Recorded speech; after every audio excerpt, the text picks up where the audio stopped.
Առաջին հերթին ուզում եմ անդրադառնալ օրվա խորհրդին 5 տարի առաջ այսօր լուսաբացին Ադրբեջանի Հանրապետությունը լայնածավալ հարձակում է սկսել Արցախի դեմ, ունենալով մեկ նպատակ՝ տիրել Արցախին։ Եվ այսօր մենք մեր հարգանքի տուրքն ենք մատուցել 44-օրյա պատերազմի ընթացքում զոհված մեր բոլոր հայրենակիցներին, որոնք ընդունել են այդ հարվածը եւ իրենցից կախվածը արել են, որպեսզի կարողանանք կանգնեցնել Ադրբեջանի եւ ոչ միայն Ադրբեջանի, այլ ներգրաված բոլոր ուժերի այդ հարձակումը Արցախի նկատմամբ։ Ինչ վերաբերում է կարող էինք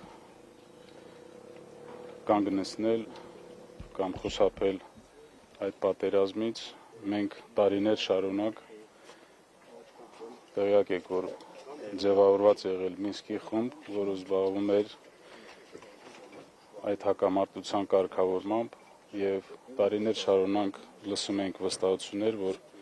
Արցախի հարցը ունի ռազմական լուծման տարբերակ։ Ցավոք սրտի թե աշխարհում, թե ընդհանրապես փոխվել է իրավիճակը, իրադրությունը, տեսակետները եւ այսօր տեսնում ենք եւ ականատես ենք լինում, որ աշխարհում շատ ու շատ հարցեր լուծում են ուժի տարբերակով։ Իսկ ինչ վերաբերում է կարող էինք խուսափել թե չէ, ինձ թվում է ես այդ հարցին այսպես չեմ կարող պատասխանել։ Պարոն Շահրամանյան, հիմա ասում են Հայաստանի ու Ադրբեջանի միջև այլևս խաղաղություն է։ Դուք ինչպես եք գնահատում այս խաղաղությունը, արդյոք սա իրական խաղաղություն է։ Մենք ողջունում ենք ցանկացած նախաձեռնություն, որ ուղղված է խաղաղության։ Դա կլինի Ադրբեջանի հետ, մեր հարևանների հետ, այլ հարևանների հետ։ Սակայն մենք մշտապես նշում ենք, որ արցախցիների հարցը պետք է ստանա համապատասխան լուծում։ Չի կարող այս հարցը համարվել լուծված, եթե արցախցին զրկված է իր հայրենիքից, իր գերեզմաներից, իր սրբություններից։ Ես բազմիցս դա նշել եմ։ Եվ այսօր աչք փակելով այդ հարցի վրա, ես կասեի, որ մեծ խնդիր են ստեղծում հնարավոր է հետագայի համար թե Ադրբեջանում, թե Հայաստանում։ Այս հարցը պետք է ստանա համապատասխան լուծում, արժանապատիվ եւ անվտանգ վերադարձի տեսքով։ Շատ են ձեզ մեղադրում ձեզ արցախցիներին, որ դե մնայիք կռվեիք, չգայիք, չտայիք։ Այս խոսույթին ո՞նց եք վերաբերում։ Այդ խոսույթին ես լուրջ չեմ վերաբերվում, քանի որ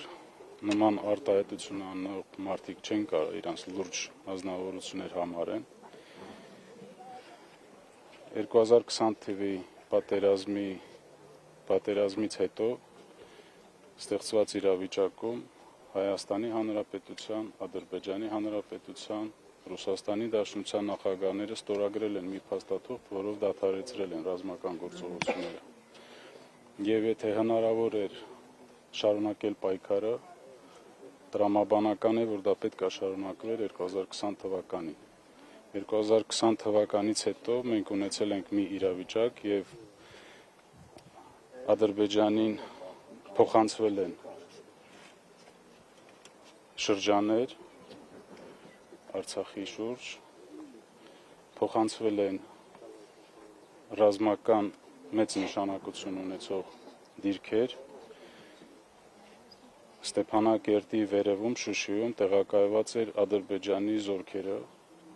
եւ այս իրավիճակում խոսել, որ մնայիք պայքարեիք, սա ես լուրջ չեմ կարող համարել։ Իսկ 5 միլիարդի զենքը, որը թողնվել է Ալիևին։ Զենքի վերաբերյալ ես առիթ եմ ունել արձագանքել,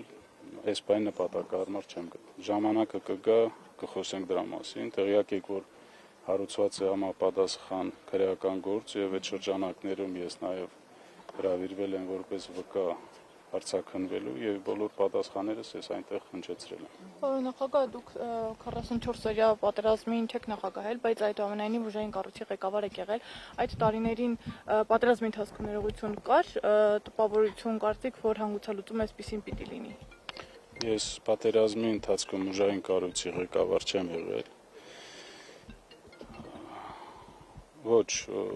այսպիսի վերջնական տարբերակ մենք չէինք պատկերացնում, չէինք կանխատեսում եւ իմ կարծիքով մենք ձգտել ենք անենք ամեն ինչ, որպեսզի այսպիսի արդյունք չունենանք։